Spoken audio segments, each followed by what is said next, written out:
grew up in South Brooklyn, so I have traveled this stretch of the BQE more times than I can count, sat in traffic here more times than I can count. Now, most people agree that something needs to be done to fix the BQE, but how that can happen and in what form, that remains to be seen after years of talking and planning.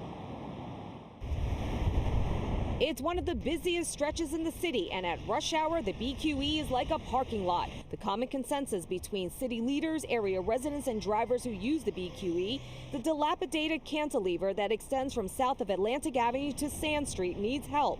But exactly how it will be redesigned has been debated for years, and Thursday evening, the Department of Transportation held another virtual meeting with public comment. Lifelong Brooklyn Heights resident Brian Howell weighed in. I grew up literally on the side of a highway, so climate change, but particularly air pollution, is something that is very important to take into consideration. If we rebuild the highway, are we doing anything to mitigate the terrible air quality? While there have been numerous design proposals to save and reimagine the BQE since the project was announced in 2016, to date there is no solid definitive plan. Just this week, the DOT unveiled 3 new concepts, each connecting the Brooklyn Heights Promenade to the waterfront.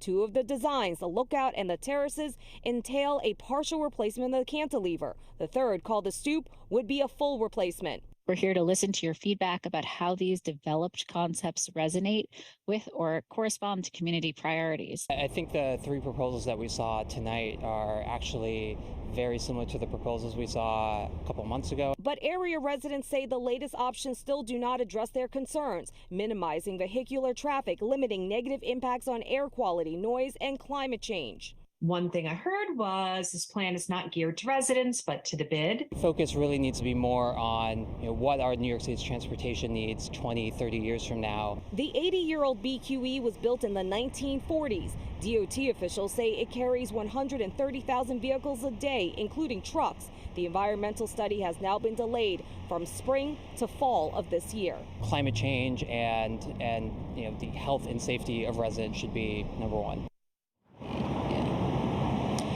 And the cost to fix the BQE is expected to be several $billion. City officials say they will be applying for federal funds through President Biden's infrastructure spending bill. And the targeted completion date for this project, not until 2027.